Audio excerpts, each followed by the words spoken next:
Hello, this is Alex Burkett, and you're listening to the Long Game Podcast. In this episode, I'm talking to Ryan Robinson. Ryan's the founder and blogger at ryrob.com, which has a shitload of readers, 500,000 plus, I believe, and subscribers. It used to be 150,000, but now it's 105,000, which we talked about in this episode. Why the reduction? Ryan and I have known each other digitally for many years, but this was our first actual conversation, and we clicked right away. Lots of similar interests and experiences. We covered some of these in the conversation, like how Ryan built a network and personal brand through his job at Creative Live that then fed his freelancing and then later his business. We also covered tactical stuff like how to choose keywords and topics, how to write and work with freelancers and when to write your own stuff, why link building is absolutely still effective and some ways to do it. And finally, we talk about ideas like perfectionism, work-life balance, and habits and not taking yourself too seriously. Without further ado, here is my conversation with Ryan Robinson.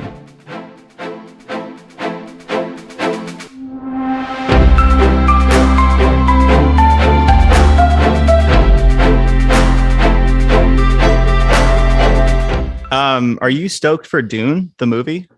Ooh, yeah, you see this back here? Yeah, I just read it actually for the first time last year. Oh, it's amazing. It's an incredible book. Like that book I feel like has transformed the way in which I look at life even in some ways. And how so? It came to me at the time that, let's say like maybe a year and a half ago, a time that I started doing therapy for the first time in my life. And I kind of like, as I was reading Dune, I was normalizing a lot of the feelings that I was having around like a relationship. So I called off a wedding with who was my fiance at the time. And we eventually broke up later that year, but lots of just kind of like inner turmoil stuff that I hadn't unpacked for myself. And Dune was like this companion reading of like this kid who's got kind of an inner awakening going on. And for me, I just really resonated with that experience for myself. And yeah, tuning into things about myself that I hadn't otherwise listened to before, which was really empowering. It's interesting because I feel like in some ways Dune is the classic hero's journey. It's a lot of the same tropes that you see in many like fantasy and sci-fi movies today. But for some reason, I felt like it was similarly like it was deeper than a lot of the other things that I've read or like watched in that. Did you feel the same? And I guess like why? It was one of the deepest books I'd say I've ever read. And maybe some of that is because it came to me at this juncture point in my life. Time. It was the perfect time for sure. I don't think I would have been as open or receptive even to some of the messages and undercurrents of the book. But yeah, like gives me a ton of respect too for the author, Frank Herbert, I think. Yeah. The way that he's like the depth that he weaves into characters is just unbelievable. And I don't know, I just found something magical to it for myself. I'm on book like 6 right now, I think. Oh, I didn't even realize that there was like that many more books, honestly. I remember there being sequels, but I was like, all right, I'm going to check back in because the first one took me a long time to get through. It was like a slow read for me, you know? Yeah. So you would recommend continuing on? I got it in the paperback here. And then like, it was such a slog for the first 100 pages. And because there's like the language, right? Kindle. It takes a while to like learn the language and like all the different tropes and like specific things in that universe. But once you're in it, it's like makes total sense. Yeah. Places, people's names, even like there's so much that feels foreign about it. But I eventually kind of just gave myself permission to be like, fuck it. I'm not going to know this person very well. And over time, like it builds and you do get to understand those people. But yeah, like releasing attachment to knowing everything like as it's happening was useful for me. And honestly, getting it on Kindle made the biggest difference in the world because it's such a huge, hefty book that it just felt so much more approachable on Kindle. I don't know, some magic to that. Yeah. Okay. I'm gonna have to check out the sequels in the next couple books there. Let's start the conversation back at like the highest level. I want to go into the stuff you were talking about with work-life balance and kind of like how work fits into your life. And, you know, you don't define yourself by, you know, the ups and downs, but at a high level, what does a day in the life look for you right now? Like, how do you describe what you do in terms of like your career and your work? Maybe this is a theme, but I am in a state of transition, actually. Hmm. I've thought of myself for several years as a blogger, and I'm kind of emerging into this space now where I'm realizing I'm much more of a CEO. So I'm not writing on a daily basis. I still enjoy writing from time to time, but I only do it when I feel like pulled into it versus sitting down and feeling like, oh shit, I got to write 1,000 words today. Because I've given myself the permission to be like, my business isn't going to fail tomorrow. It's not going to fail in 6 months. It's not going to fail in years. If I don't publish an article this week, that's okay. I'll get to it next week. And so, yeah, like giving myself permission to also outsource things and be okay with me not needing to have control over everything and be the person who perfects everything. If you're picking up on lots of like threads of perfectionism here, that was drilled into me as a kid, and so I'm constantly unwinding that stuff. But today, CEO, much more than just a blogger. So transition wise, you went from working like a typical 9 to 5, or like what did you do before your current business that you're running? I started out as a content marketer, so very similar worlds that we exist in. And I was living and working in San Francisco, worked with a bunch of different startups, some ed tech stuff. Creative Live, I think, was probably the biggest one I worked with, and got to meet an amazing amount of cool people there. Like Tim Ferriss came through, Richard Branson, lots of really cool, inspirational people came through and taught classes. And so I had the fortune of working directly on what was called the Money and Life channel. And most of the content was about business. So for me, my job was literally like writing blog posts about these classes that were about business. And I personally found it interesting. I got to make time for watching these classes and putting stuff into action on my blog alongside all of this while it was going on. And yeah, like lots of just really harmonious stuff went on for several years while I was working at different tech startups, and essentially got to build my own brand by doing lots of things like guest posting for other websites in order to, promote a class on Creative Live. And at the same time, I was getting my name published on different websites in this niche that I was personally interested in. And yeah, from there began doing freelance work, more and more clients just kind of reaching out, asking if I could do similar things to what I was doing for Creative Live and what I had on my own blog at the time.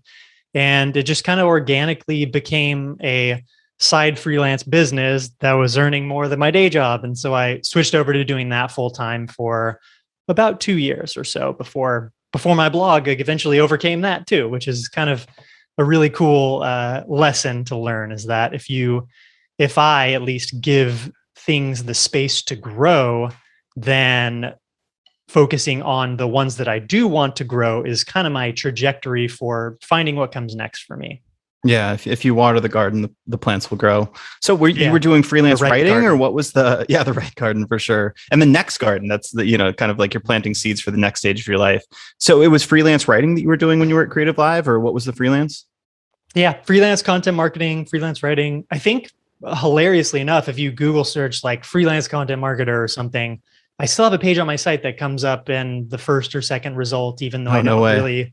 I don't really invest in that anymore. But that alone, like that tactic, brought me, tons of leads and several clients. Like one that became a $10,000 a month retainer for about 2 years. Just Google search freelance content marketer, landed on my page and sent me an email. So How did you get just that page ranking?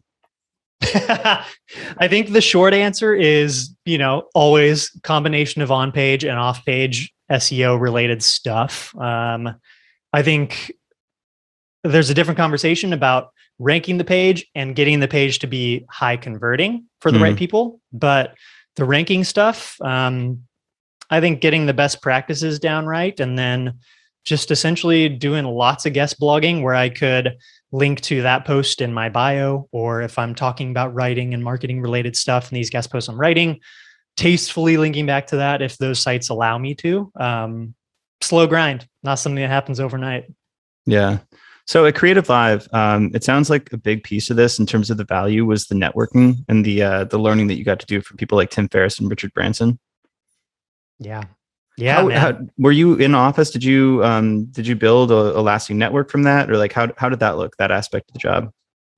It's really weird to think about in office times I right know. now as we're recording this in our bedrooms, living rooms, offices at home. But yeah, that was one of the magical things about being at Creative Live was that it was a really open space, very collaborative. However you feel about open office plans, I enjoyed it at the time. Interruptions, yeah, sometimes happened, but also just lots of like really good connection with people and several people that I still keep in touch with today, and even several instructors. Yeah, like I've emailed with, worked with, like reviewed books from a dozen people that came through Creative Live and taught classes while I was there. And it was really cool to just be able to like see what was being recorded live that day in the San Francisco office and then like pop in and be an audience member for an hour or something. And yeah, always good opportunities to just meet interesting people and have interesting conversations with them. And sometimes you or I wouldn't necessarily click with those people. I think of someone like Neil Patel when he came through as a specific example. He's got this online persona and you see videos of him all the time. And when I, not to shit on him, but when I talked to him in person, like he just didn't seem like terribly interested in anyone else. He kind of showed up and was like, I'm here to do a keynote speech for 90 minutes and, peaced out. So just because those people are in the building, it isn't a guarantee that you're going to have, some sort of meaningful connection or opportunity with them. But lots of cool stuff did happen as a result of being there. Yeah, the Neil Patel anecdote doesn't shock me. So it actually, let me know if any of this resonates with you. But your situation is so it so resonates with my experience when I was at CXL, because I was writing and doing growth marketing. I was working with an iconoclast, Pep Laia. It sounds like Chase Jarvis is similar, right? He's a strongly opinionated, influential person who's influencing a certain part of the industry. You're surrounded by interesting, smart people who are like big names in that space. Similarly, like at CXL, we ran conferences and went to a ton of them. So I, got to hobnob with all the best experimentation people. And through my work, I built my own brand, right? Like I was writing on the blog, I was doing all these guest posts and like inadvertently got paid to learn shit. And I got paid to build a personal brand. It sounds like it was pretty similar for you. I mean, literally the exact same story, just swap out some of the details and geographic locations. I really can't imagine like a more perfect scenario for someone who wants to be a creator than to get a job at a company that's in a space you're interested in building your brand around. And yeah, you're paid to learn, you're paid to promote the product or the service, whatever you're working with. And at the same time, you just can't help but spread your own name and your message while you're doing it. It's the perfect thing ever. Right. So in terms of what you do now, you mentioned you run your own business. It's a blog, ryrob.com. Can you explain a little bit of how that got started? And then do you monetize via, courses, affiliate? What does the business look like right now? Yeah, there's such a funny evolution to it that I think tracks closely with my own growth and changes I've gone through over time. But the site actually in January of 2022 is going to be 10 years old, which is wild to see all the different evolutions it's had. But it really began as me kind of just documenting my own experiences. I had a business in college, a product I made called the iStash that was an iPhone lookalike, hide your anything device designed to fit things like lighters and cigarette shaped objects to take into concerts and music festivals and whatnot. I remember those days. Those were good times, man. I hope they come back. But yeah, my blog really began just as a place where I was documenting mostly fuck ups, if I'm being honest. I hadn't succeeded by traditional definitions at a business at the time. And people would always ask me questions about how to develop a product, how to sell things online, even though like I didn't feel particularly successful at it. I showed them the things that did work, and I talked about the things that didn't and what I would do differently moving forward. And so that kind of became the through line for my blog. I think even to today is just documenting my process, what works, what doesn't, everything in between. But it became largely about freelancing when I was freelancing full time. So sharing things like templates and tips, tutorials, resources, getting a little bit into the monetization. At that point in time, it was really service based. Like I was just selling my freelance services. And eventually enough people were downloading my free stuff that I asked a few of them, like, what kinds of problems do you have? And eventually did like a proposal writing course and some contract writing courses and just little mini digital products that I could begin to monetize in a more scalable way. And yeah, that kind of just naturally took me to getting a couple 100,000 readers a month, I would say. And then more and more people began asking me like, okay, how do you get traffic? How do you monetize an audience? And so today, if you look at my site, it's essentially blogging about blogging, pretty fucking meta. And courses, affiliate revenue. Those are the two main channels. Occasionally some things like sponsorships. But yeah, I like to keep it simple because I get too distracted if I'm trying to do too many things at once. Yeah, it sounds like you didn't have a strong like strategy, or I don't want to say you didn't have a vision for this moving in when you launched it, but it was like you were just documenting things. It doesn't sound like there was a big focus on like, all right, how is this going to pick up traction? How is this going to get ranked in search? How am I going to monetize this? It seems like that came after and largely as a byproduct of customer feedback or reader feedback.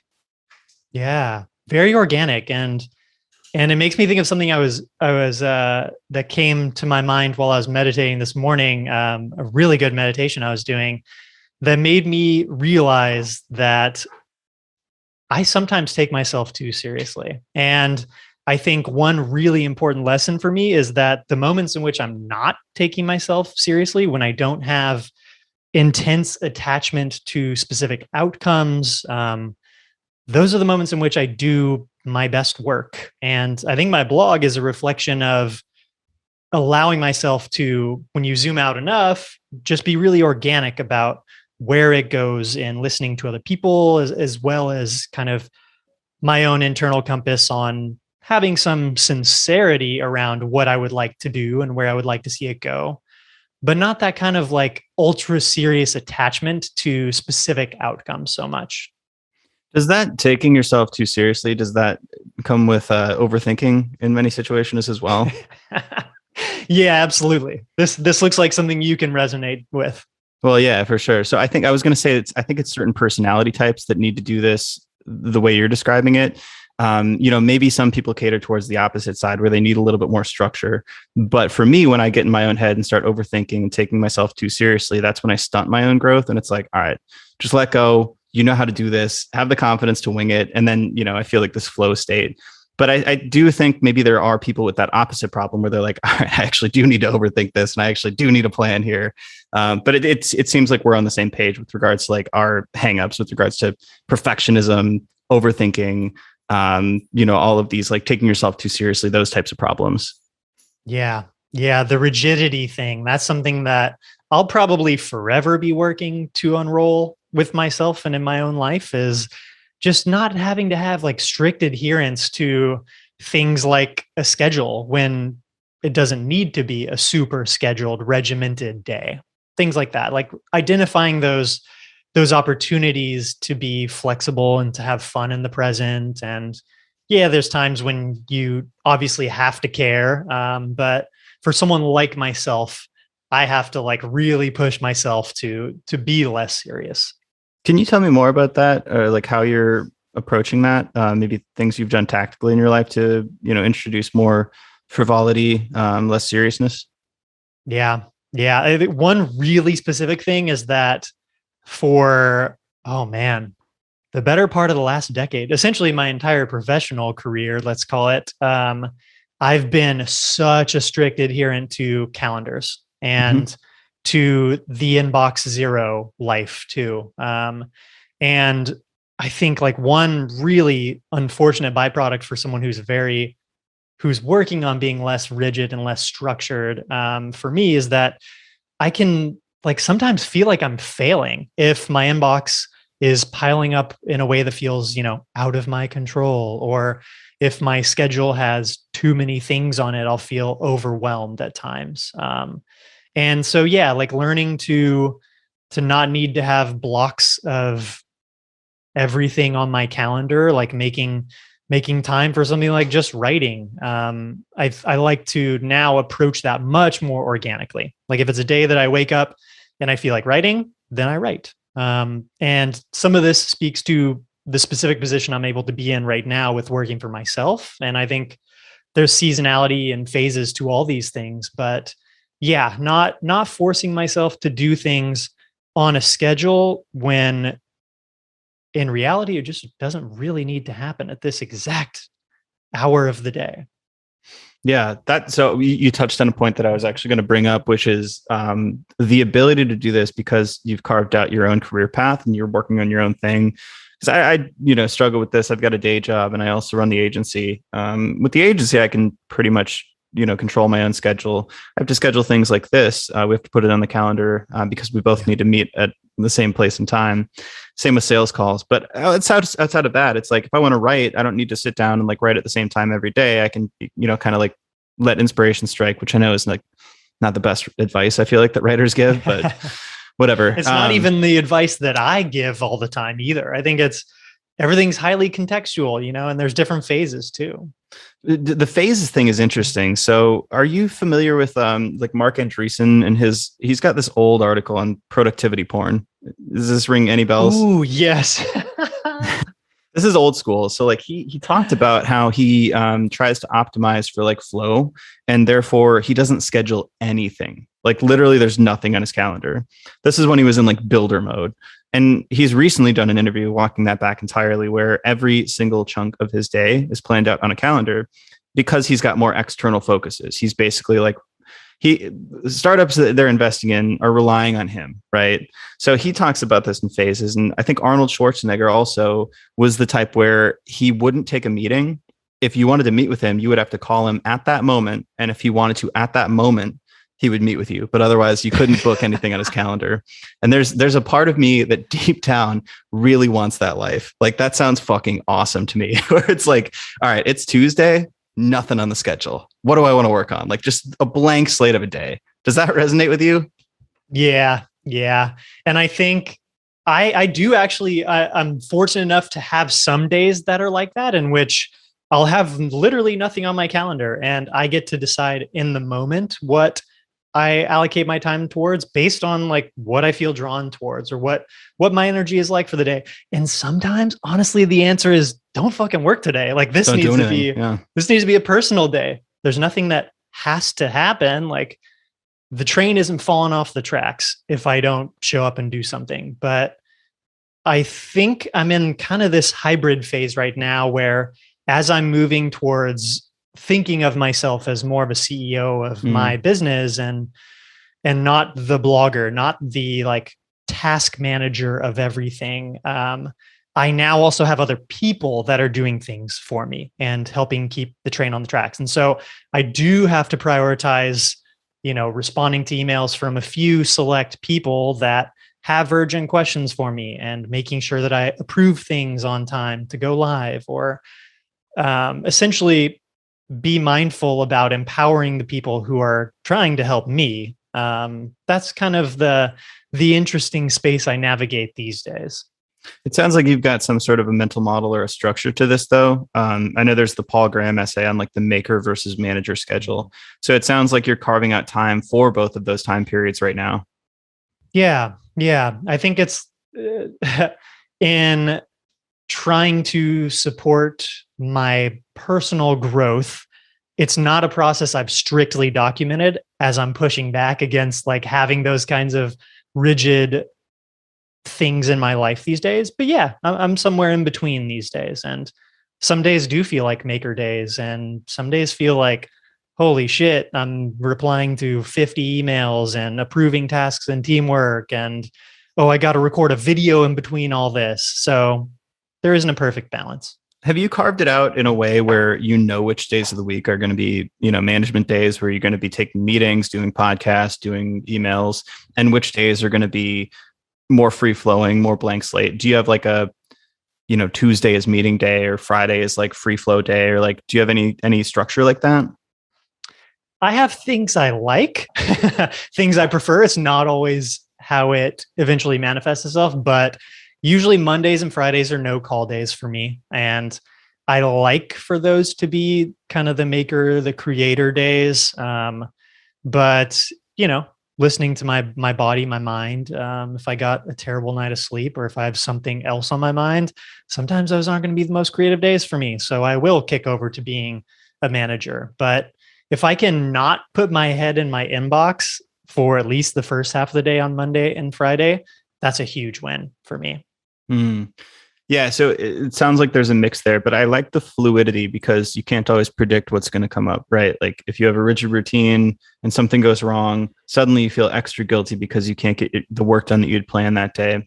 But at the same time, personally for me, I like to try to carve those days out. Back when I was at HubSpot, I used to do no meeting Fridays, because of the presupposition that I was doing deep work.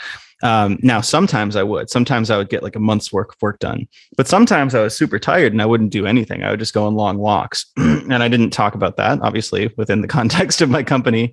But I mean, in the end, it was more valuable to them because I was getting more work done net because I carved those days out. Now it's a little difficult. So I do what's called sacred Saturdays. So basically, I wake up and have no plans. Some days I'll read for 3 hours. Some days I wake up and watch Netflix. Some days I'll just work a ton and I'll actually get a ton of stuff done. But it gives myself kind of that freedom and flexibility to, I like the phrase you said, like listen to your body, kind of go with the natural rhythms that you're responding to, like your natural rhythms versus like trying to, force a square peg in a round hole and do work that you're not naturally set up for that day. Yeah, today is actually the perfect example for me. We were talking about Dune earlier. I was up reading Dune until like 11:30 last night because I try and read before bed and do like a no screens situation for myself. But I got pulled into this ridiculous plot line that was wild and found myself up till 11:30. And my body usually wakes me up around 6:30 most days, whether I like it or not. So I was way more tired this morning than I usually am. And today was going to be kind of first half of the day, like doing some writing, doing some editing, maybe doing a video if I was feeling it. But yeah, just being tired, I was like, nah, this isn't happening today because it's not going to be the kind of quality of thinking or delivery, even if I did a video that I want. And I'm in a position where, since it isn't a day job where someone else is minding my tasks and expecting deliveries of things on specific days, that I can just push it to tomorrow or next week. Even nothing's going to implode if I don't get to it this week. Yeah, I'll do that frequently with podcasts. Actually, I find podcasts very difficult to do when I'm super tired. So I'll often kick those down if I get a bad night's sleep. It sounds like you've really consciously crafted a lot of habits in your life. Like you mentioned, not having screens before bed, which is something that I really, really struggle with. Like the biggest thing for me is like, I kind of consider myself this optimizer persona. You're going to probably recognize this, right? Like you read Tim Ferriss, you've probably read some like Dave Asprey. You buy supplements, like, you've probably like done some ice baths, like just this weird corner of like the tech scene that's super into like biohacking and shit. Like I fall into that a little bit, but the area of my life I've always struggled with is the sleep side. So no phones before bed. That's one thing you mentioned, and meditation in the morning. Is this something, I mean, do you consciously think about this? Like how much thought do you put into these habits? And I guess if you could, illustrate some of the other habits that you've got going on as well, that'd be awesome. Yeah, I think more and more I'm thinking very consciously about these kinds of habits because they impact my thoughts, my feelings, my actions, how harmonious or not I am with my girlfriend for the day. Like there's lots of things that are directly impacted, I think, by not being conscious of how I'm allocating my mind. And for me, yeah, like days that start with a morning walk always, at least all weekdays. Weekends, I give myself some grace and much more flexibility around everything, including being okay with watching some TV in bed at night. But during weekdays, I try and always start my day with a morning walk when it's still like really crisp and fresh out. And there's just like a really good feeling that I resonate a lot with being in nature early in the morning. And then some physical activity. Doesn't matter necessarily what it is, whether it's a morning run or lifting some weights, doing a yoga class. Doesn't really matter so much as long as I'm like moving my body, stretching even, and then meditating and journaling. Those four things have been like a complete turnaround from what my life was even just a year ago. I would a year ago like dive straight into work first thing in the morning. And I had this kind of like holy view of the morning hours are your most creative and productive time of day.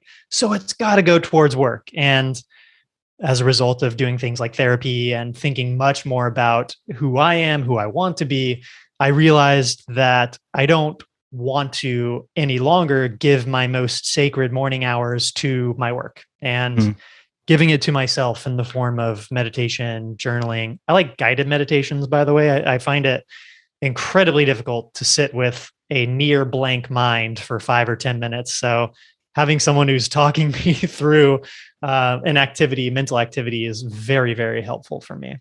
So tactical questions, which guided meditations and what style of journaling do you do? So I use an app called, oh my God, Simple Habit. Yeah, Simple Habit. And there's a ton of good instructors on there, but I kind of listen to what type of meditation I need for the day. And it can be something geared around like anxiety, stress. It can be just about having a positive start to the day. There's, as a side note, there's some really good like wind down at night ones too that I'll occasionally do. But yeah, meditations for a ton of different flavors, but I usually aim for something in like the 5 to 10 minute range where I can just allow myself to kind of sink into that like really rooted place of slowing down, not taking myself too seriously, not needing like a perfect day to unfold immediately after I'm done meditating. And yeah, I'll usually journal after meditation when my mind is like most clear and I'm most present. And journaling for me, okay, I've gone through lots of different phases, trying things like bullet journaling.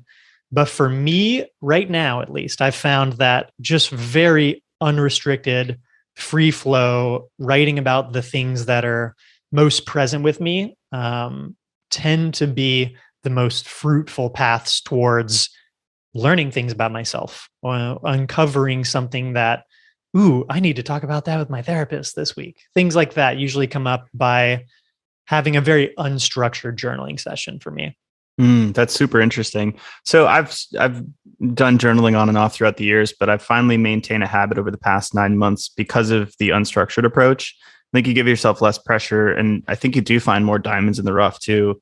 So I do like a morning pages from the artist's way, right? It's just 3 pages, totally just like stream of conscious.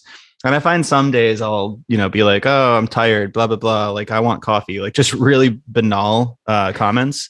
But some days I'll start with saying that. And then the next sentence goes into something really deep and psychological. And I'm like, where did that come from? It's crazy how that works. Yeah. Sometimes you'll be like, oh shit, I really need to expand on this. Yeah. And that was something I need to dive into. That was for me today as I was doing this meditation, I was like, oh my God, I take myself way too seriously sometimes. And my journaling began as like, oh, I'm tired. Like, I'm ready for coffee. I usually try and wait and do coffee until after I meditate and journal. And then it launched into much more of that like deeper stuff of like, man, I really want to unroll what it means to be serious for myself. And, I think there's going to be much more to expand on that, but yeah, like really cool nugget. And this is something really fun. I added that, don't take yourself too seriously to this ongoing getting longer by the day. note that I have in my phone called Ryan's Rules. And it's just principles essentially for how I want to be and how I want to live. Can you mention some of those rules? Oh, yeah. Yeah. Number one, I think that's been staying number one for a while is don't romanticize, just live. And that was kind of inspired by my girlfriend and I reading this article and talking about it together. That was about, I think it's a New York Times article, and it's a classic on marriages. And it's about how you are going to marry the wrong person, no matter what you do, essentially. Mm-hmm. And, essentially that every person out there is unique and different. And the person that you choose to be with is best when it's someone that you feel drawn towards. And yeah, sure, you have some things in common. But the particularities of the person is just that you can identify with being able to handle the unique suffering that comes along with being with this person, because none of us are perfect, and you're going to be pissed at each other. You're going to have disagreements. You're going to be sad. You're going to be angry sometimes, but the right person for you, or at least the not overly wrong person for you, is someone who you can have like really good disagreement with and like find a healthy place of healing together after these things that honestly are going to happen. And we have such a like romanticized view of relationships and marriage and in our culture these days that's not helpfully reinforced by Hollywood movies, television, books, things like that. And that's been a really big one for me, like just not romanticizing, just being present, being okay with being upset at my partner, but knowing, hey, that's an opportunity to talk about it and to eventually come closer as a result. I love that. That's awesome. Also, one of my favorite movies of all time is 500 Days of Summer, which really, really explores this idea in such a perfect and funny way, in like a meta postmodern way. But it's like, not only do we have these images of perfection with relationships, but we also have like a movie that plays in our heads that isn't actually reflective of reality itself. So it's like you paint these images as to your expectations onto situations. And when those go awry, it's like you've got this cognitive dissonance.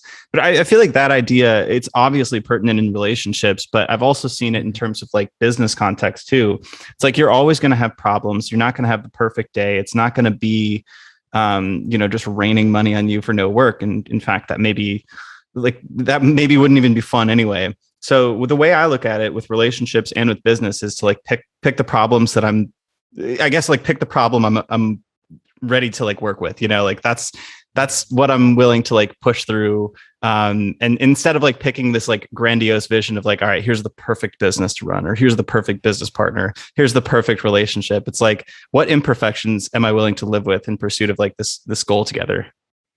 Yes. 1000%. And I think like a business example of that for me today actually was that with my partner, I decided to remove 45,000-ish subscribers from my list. And I realized that I felt some friction towards doing that. And once I spent enough time thinking about it, journaling on it, I just came to this like crystal clear place of like, oh, that's my ego that wants to retain these people that haven't opened an email in 9 or 12 months. And the reality is that, 99% of those people will never open an email again because they've moved on, they've gotten what they needed, decided it's not for them, whatever.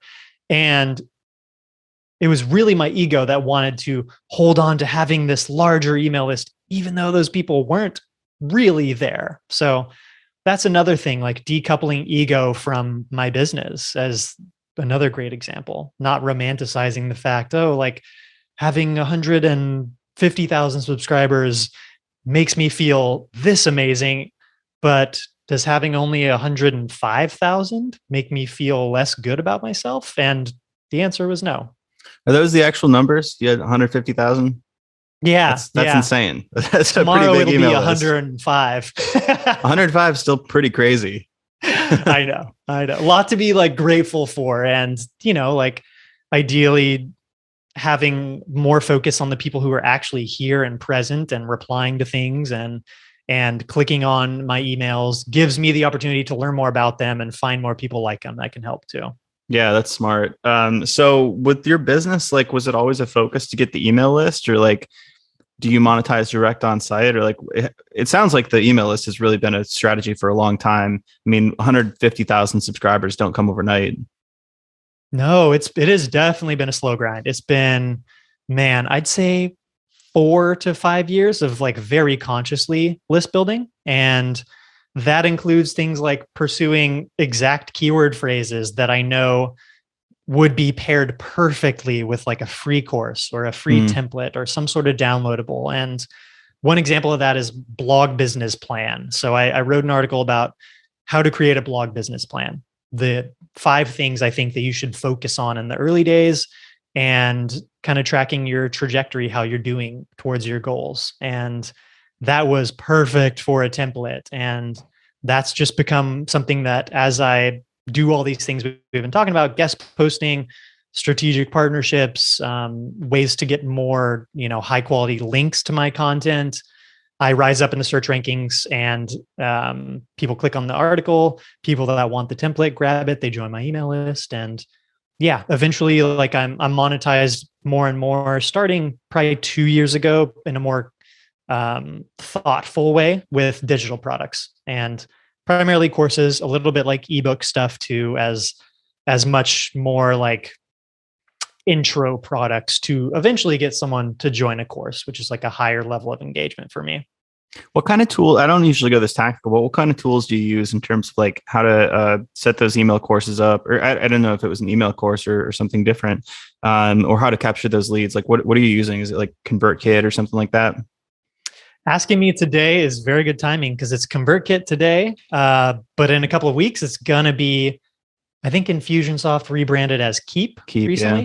Yeah. So it's going to be Keep. And that reflects a change that my business partners and I like really debated for almost a year, because I've been so like pro ConvertKit, but Keep allows us to do way more segmenting of buyers. And as my business grows much more into the digital product space, it's just going to be a way more relevant tool for driving more and more revenue from things like digital products. And, I'm not going to forget about on-site affiliate conversions and converting people to affiliate offers via those email courses and from digital products too. But yeah, primarily moving towards digital products and away from ConvertKit as a result.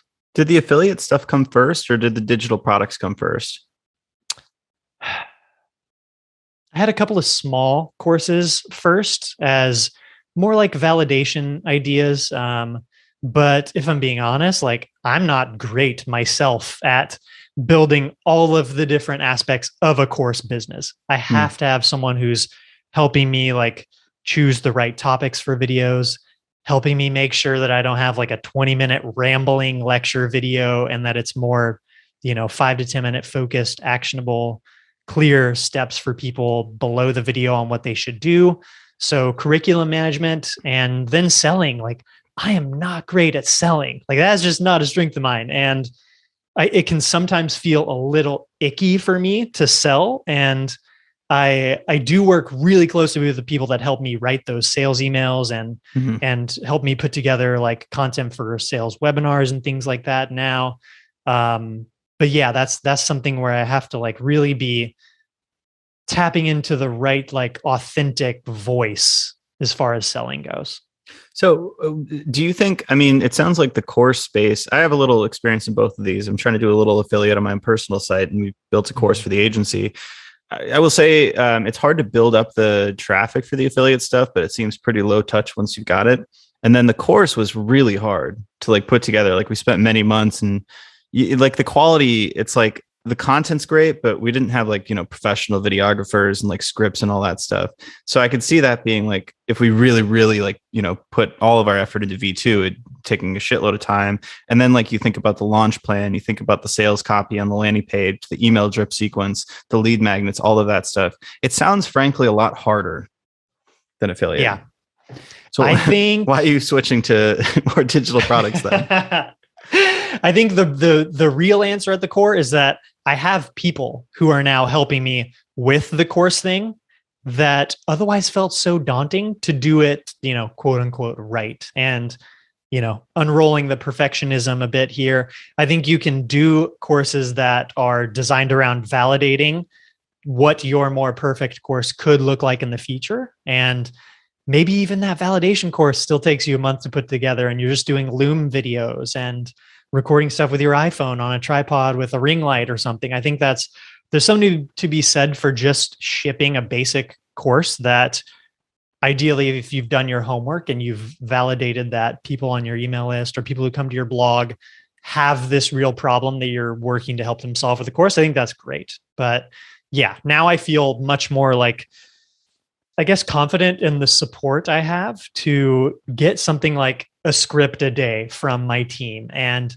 know what to talk about for doing a couple videos and being able to just knock out a course in a few weeks versus something that I would sometimes like agonize over for months, be like, oh God, is this even good at the end of it? But yeah, having the help at all those different stages along the way is giving me the ability to not think about lots of different aspects of it too. So that's fascinating. For the course stuff, did you bring on like a business partner at a high level? Are you working with freelancers for some of this and consultants, or what does that makeup look like? Earlier this year, at the beginning of the year, I partnered with this company called Leverage Creative Group, and they essentially function like an agency. And one of their biggest clients is this writer, New York Times bestselling author. His name's Jerry Jenkins, and he's insane. He's written something like 290 books, I think, nonfiction stuff. But he really fascinating guy who's essentially just a writer. And they approached him and said, hey, like, we want to help you build a teaching business around teaching writing to other people online. And so they've taken this blueprint they created of helping people who are creators primarily build a business around teaching. And me, as someone who already had some basic courses out there, like I was just in a great position to already speak the same language as these people. And so we had a really harmonious start. And yeah, the things that they've been most helpful with, getting me scripts, helping with edit videos, coming up with sales landing pages, writing all of the sales emails, and me just being an editor of them is like, man, talk about taking a cognitive burden off my plate. That was the biggest thing. And I didn't even fully realize it at the time, like going back a couple of years when I was agonizing much more over course launches and finding that I was, something under the surface was pushing course launches back a month again and again. It was the selling aspect and all these things that can start to feel overwhelming that were making me just essentially not want to do that kind of business. And now it feels really good because I'm getting to be the creator and not worry about the stuff that I don't enjoy. Yeah, I mean, I really resonate with this. I've been thinking about this framework, the who, not how thing, where it's like, who can I get in to help with these problems? And in terms of like launching a course, I remember we were so overwhelmed, not just with like putting it together and like the scripts and the sales pages, but the coordination of it all. So even we just had like a project manager come in and help us with like the launch dates and like what we needed like at this date and next week and the following week. And just taking that piece off of our plates allowed us the creative freedom to go in and actually record the videos. So I'd imagine like anybody who is hoping to build something like this, one, it's way more daunting than I would have thought. But two, like there's people who can help you out. And that's a revelation for me. And whether you're just doing it yourself or you have someone helping you out, like even with something as simple as coordination, one really big takeaway is to not treat yourself as the productivity robot. Just because the space on your calendar is there doesn't mean you're going to feel like showing up and recording 2 or 3 videos that day. Maybe that's something that you kick down the road a day or two. Yeah, for sure. So it sounds like the big focus right now, in terms of where your calories are going, is this digital product area, the courses. You're still maintaining the affiliate. I'm sure you're still focused on growing traffic and the overall net here. Do you still take on consulting, take on clients ever, or is that totally outside of your world right now? It is outside of my world right now. I just, I think a month or two ago, I ran an experiment on that page I was talking about earlier, the freelance content marketer page. I think it said like $5,000 a month retainer minimum for a couple of years. And I changed it a couple of months ago to say $10,000 a month and just see if anyone would hit the contact button there. And just this week, someone from a web hosting company like hit the contact and they're like, hey, let's do this. We're ready. And I was really torn between like, oh my God, like, is this easy, like relatively free money? I've got this team now with my business partners who can probably help with writing the content and help with marketing it. This would be really easy, right? Free money. We all love that. But I allowed myself to like sit with that for 24 hours, think about how I wanted to allocate like my time and my energy. And I realized like, yeah, my heart wouldn't be in that at all. And me as kind of the person, the brand that they reached out to, they would expect me to be involved, or they would want me to be involved. And maybe there's a conversation to be had about like, hey, here's my agency, work with them if you want. But I think even just having something like that on my mind would be an opportunity cost distraction away from all these other things I want to do, like growing the affiliate revenue, growing traffic, and building more digital products. Yeah, I'm glad you said the word opportunity cost, because that's what I was thinking. And like I think people underrate this concept of like mental bandwidth. So I don't want to throw her under the bus, so hopefully this is all right. But our co-founder Ali was talking about her past role and how it wasn't difficult per se. Like it was actually quite simple, but like just having it on the back of her mind created so much constraint and just limitation in terms of like what she could think through feasibly for the agency. So when that became no longer an issue, and now she's like working basically full time on the agency, it wasn't just time that cleared up. It was really just like mental space. And I think it's not tangible to say like, oh yeah, it's like 5 hours a week, like that's whatever. But like that 5 hours a week, like so much more goes into that in terms of like your mental capacity to balance out the other projects in your life. So I think that was a pretty mature decision on your part. So I've often thought like, all right, I don't want to do this consulting project. I'm going to throw out like a fuck you price and see if they say yes, and then I'll have to do it. But still, like even at that money, it's like, is it worth me taking my eye off the ball in terms of like what I actually want to spend my time doing? Yeah, because ultimately you still have to do that work you agree to, no matter how much you're getting paid for it. And honestly, I probably would have resented saying yes to it. And maybe it wouldn't have come up right away. But like, look at it 3 months down the line, I probably would have been like, I can't do this anymore.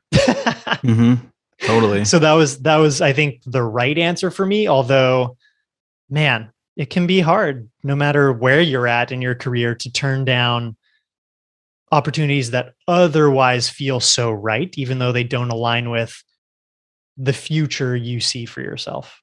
Yeah.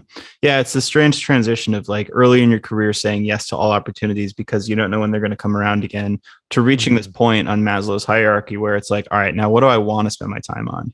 And just, you transition from saying yes to everything to starting to say no to most things, because those no's are essentially saying yes to the thing you do want, which is, it sounds like generic self-help book advice, but it's totally true.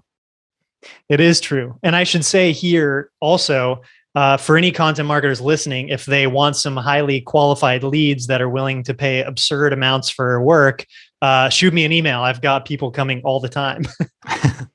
And I would love to help those that are still in that mode of like, hell yeah, let's do this.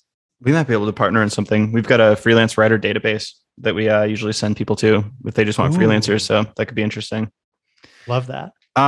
We mentioned like part of what you're working on, you just alluded to, is growing traffic. That's still a focus, I'm sure. Will be till the day I die. How are you approaching that now? Like, I'm sure it's different than when you started. Like, you've got much more of a, high domain rating website now. You've already captured a lot of keywords. I assume there's a lot of SEO focus in your strategy. Can you give me a little peek behind the curtain at how you're thinking about growing that audience right now?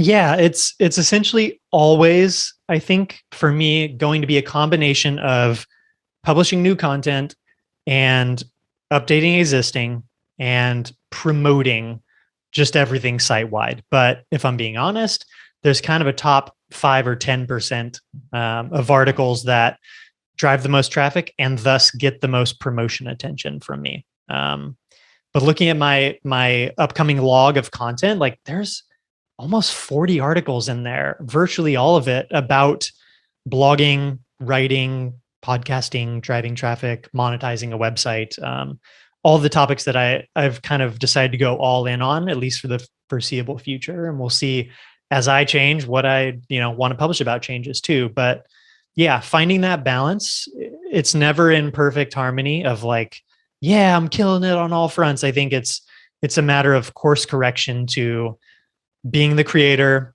doing some outreach, or managing the inbound partnership opportunities that come my way too. And doing things like advising guest post writing. I'll occasionally write some guest posts myself too, if it's for like bigger sites that want me specifically to write it.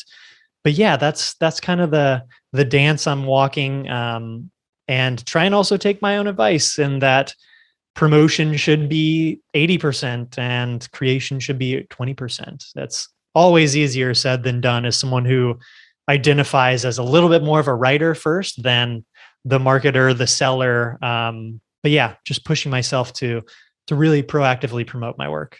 All right, a couple follow-ups. Promotion. What do you mean when you say promotion? The vast majority of the time for me, that means guest blogging.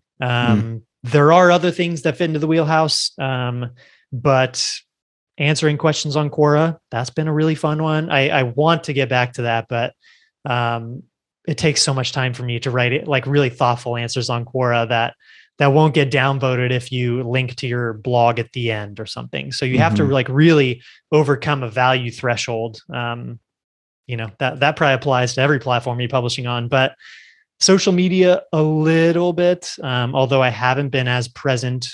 And I think my intention with social media these days is to just be present on just like one channel where I know my audience spends time, rather than trying to like mechanically send out 10 pens a week and 5 scheduled tweets and, a clickbait ass LinkedIn status update. So I think to each his own, but focusing on just like a couple of things has always proven to be the best for me. What's your channel? These days, Twitter the most. Twitter. That makes sense. Yeah. And then also, so guest posting is the primary goal of that, to build links to the post that you're trying to build links to? Yeah. That makes sense. I think, Google will say day and night nonstop that you shouldn't guest post or, but it still works for sure. Oh, it still works and maybe forever will. Like, I do not see a day in which Google figures out how to not value content and rank content based on how many links it has. That's just, at least with the way the internet works today, that's the measure of authority and trust, is how many other authoritative, trustworthy websites link to this particular article. Yeah, I talked to somebody earlier today who believes that it no longer should be a focus to build links. And I was like, all right, objectively, I can tell you that's not true. It's too optimistic. And maybe I'm being cynical in this, but I just don't see a way in which that's not at least a major component of it moving forward. Totally. And at least right now it is, for sure. And, if it works right now, like, you can still build that traffic, which is obviously going to be valuable as you build your audience. So if it works now, why not take advantage of it for sure? So picking the topics, like, how do you choose what to write about? How do you prioritize that? And then are you working with freelancers now? You said you're writing a little bit on your own part. So how do you get the topics written?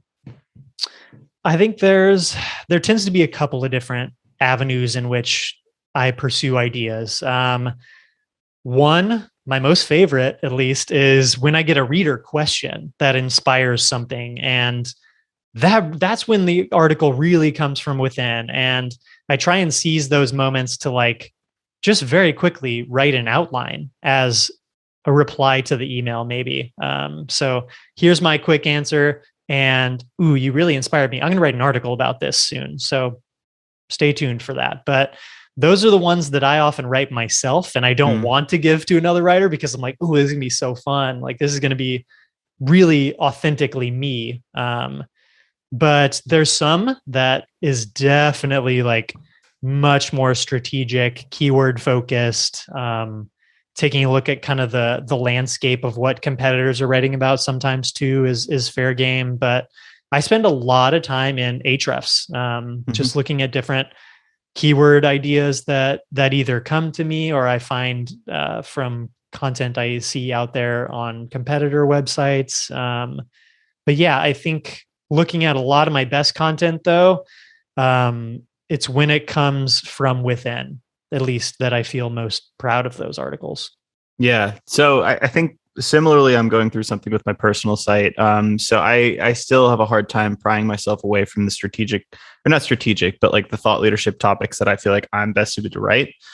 And it actually took me a long time and a lot of ego dissolution to basically allow other people to write on my site. But I'm now hiring freelancers to do things like if it's like best email subject lines or best email marketing software, I'm not going to be able to write an article that's much, much better than a freelancer, if I'm honest with myself. So I might as well outsource that stuff. Otherwise, there's no potential to scale this thing. So it sounds like you've got a similar split. Like you've got these SEO keywords. You partition those out to freelancers, and then you've got like a very like core like reader pain point one, maybe a little more thought leadershipy, and that's the one that you're going to take and spend your time on and really craft to the best of your ability.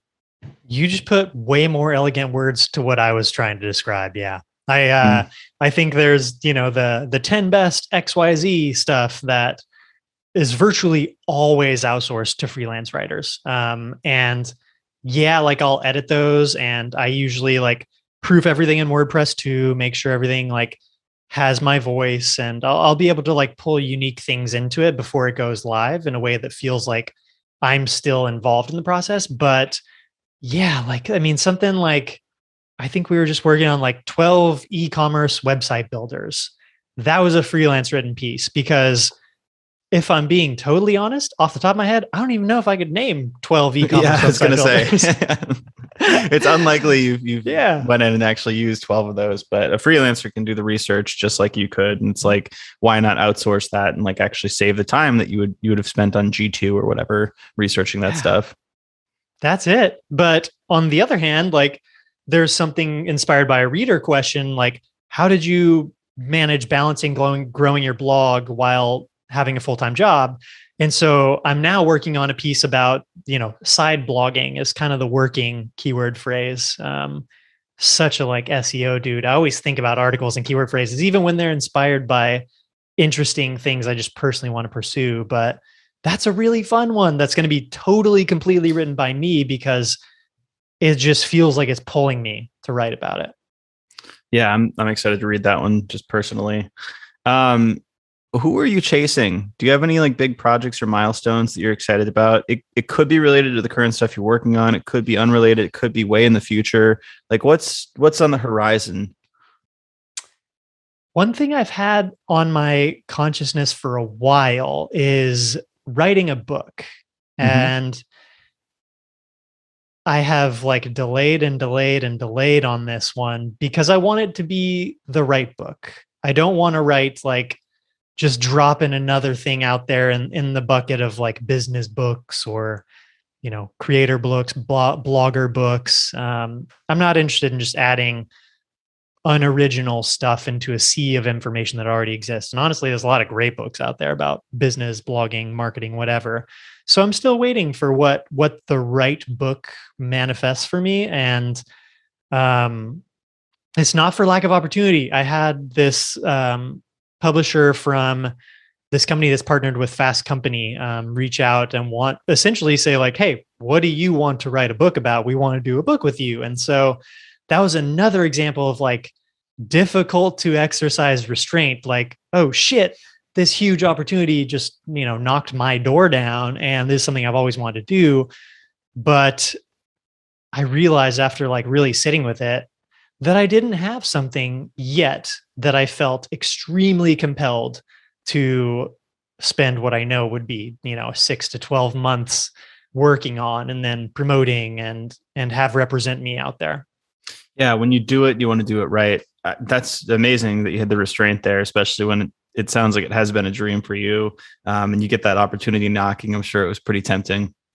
Side blogging is like one really like maybe potential right there because it is something I feel so strongly about and have a lot of feelings and experience with. But yeah, I find that I no longer read many business books myself. I Hmm. read way more, books like Dune, things that are much more captivating on a deeper level. So I think if I end up doing something related to business, it's gonna have a lot more depth to it and be a lot more about the person that you are in order to create something like a business rather than being like hardcore tactical stuff. Do you feel like your platform, like via blogging, via writing, do you feel like that gives you an avenue or a sandbox of sorts to play in to test some of these ideas out for a potential book? Yeah, I think the way in which I would really test this out is run a survey, maybe do something like, I'm going to write this article about side blogging, see how many people would be interested in like downloading a PDF version of it or pre-ordering a book that expands on some of the content topics that I cover in the article. So I think I think pre-ordering, that's what I always like to say is like the best measure of viability for anything is, are people willing to actually pull out their wallets and vote with purchasing something? So even if it's like a $10 ebook, that would be validation in my mind for a topic. Yeah, I love that. Well, this is cool. I mean, we've been talking about a book for a while, me and the agency Mm. founders, and similar problem. It's like, what do we write about that doesn't just add noise? It's not just a book for book's sake.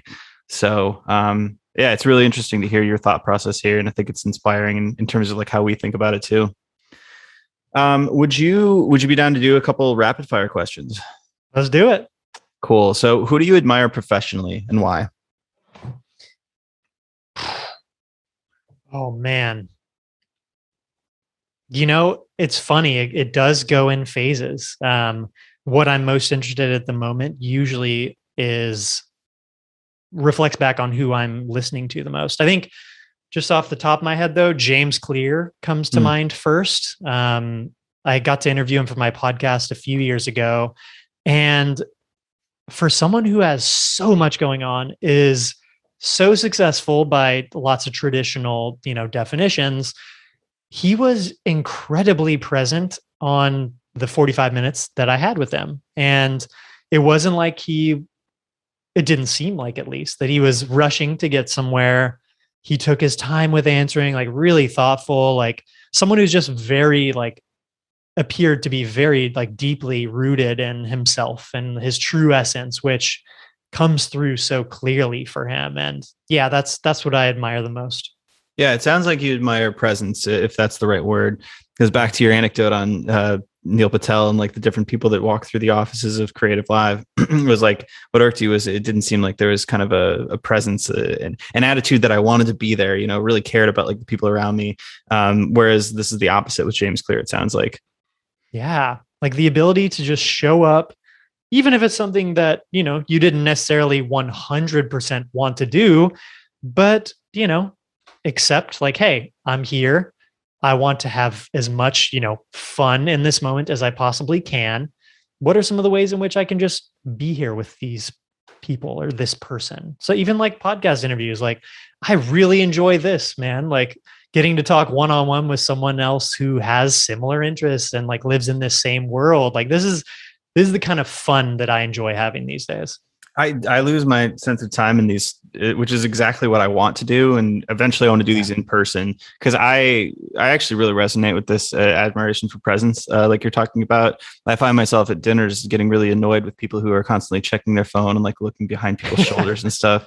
It's like you can sense it. It makes the situation that's so palpable, and the opposite is well, it's opposite. It's like when somebody's looking you in the eyes, and like repeating back what you're saying. It's like I don't know. There's something intangible about a person like that and what they can bring to a group setting. So I feel the same way, and I haven't thought about it before. So that's really interesting. Yeah. And also like on that note, but you're just describing right now, like very underrated skill as far as helping you in your career or even in your own business too. The ability to just be very present, to attune yourself well to listening to others. If you identify with being kind of a people pleaser, like decoupling yourself from having designs on outcomes for them is a good thing, but being highly attuned to the environments you're in can be a superpower if you allow yourself to exist within your own experience of it. But yeah, just be present, like find ways to have fun. Don't take yourself too seriously. These are all mantras for me, clearly. No, totally. It's so much more fun to live life that way too. I also have to say I have James Clear's Clear Habits notebook right here. I use it every day. So good. If you could create your own category in Jeopardy, what would it be? And would you get every question right? Oh man. Here we go. What I thought I learned in therapy, but keep learning every day. And I would definitely not get everything right. That's great. Are you based in SoCal, or where are you at? Yeah, I'm in Santa Monica now. So beach by LA. Do you have a favorite genre of music? Are you into like SoCal, like any of the scenes that came up there in the 90s, 2000s? I mean, are you asking if I like Offspring? Hell yeah. I'm asking if you like The Offspring and ska music. Yeah. Definitely. Revolution, like Gyration, Iration, lots of those guys. So good. But these days, my number one band, favorite music, they just dropped a new song last week, album forthcoming, War on Drugs. Okay, yeah, I dig them for sure. We'll definitely check that album out. What's a talent you would most like to have?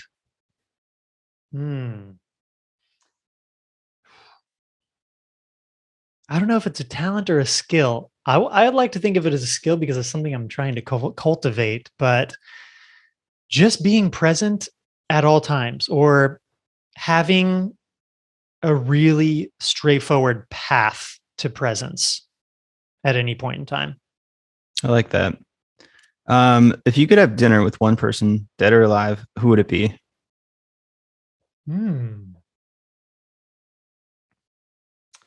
Well, right now, actually, very representative of the moment I'm in. Moby. He has a vegan restaurant in LA, which is making this very realistic. My girlfriend's vegan. She's been vegan for a couple of years, and I made the switch earlier this year. So for me, someone that I would just connect with on like a really deep personal level, I think about virtually everything, I would imagine. Plus, like, I wouldn't say I listen to much of his music anymore, but someone whose music I used to listen to and admire, like his personal and professional life so much. See, that's a good answer. A lot of people answer with something like just a super famous person or a super crazy person, but you have to think like you're at dinner for a while, like that you're gonna have to like really optimize for that conversation. So it sounds like what am I going to talk to Richard Branson about for an hour? Exactly. Yeah, like I got to meet him actually at Creative Live. He was a nice guy, but that was enough, I think, for now. Right. So what's a career choice that you considered but didn't pursue? I really considered strongly sticking with going for like being a CMO of a tech company as like my big goal. And I think one thing that really like bubbled up to the surface, and I wasn't fully aware of it at the time, but I'm glad I ended up doing my own thing, was that I kind of realized that most tech companies are pretty shallow and have pretty cynical views that lead to not caring tremendously deeply about the people in which they spend a ton of money marketing as if they do care about these people. And obviously there are incredible exceptions out there to that. But in the tech space, I became pretty jaded and cynical about how much these companies, even like a huge one like Google, right? Like had a big problem with LGBTQ relations, and like that shit really like resonates with me, having so many friends who identify as in that group. And I was like considering applying to a job at Google at the time in marketing. And I was like, I just can't do this. Like that's not me. That's not something I want to align myself with. And I guess I wouldn't be totally closed off to joining the right kind of company again someday, because who knows what the future holds in store. But I have a lot higher like evaluation criteria for what I would want to be involved in now. Yeah, that's a great answer. Won't go into crazy detail, but I share your jadedness in some of this stuff.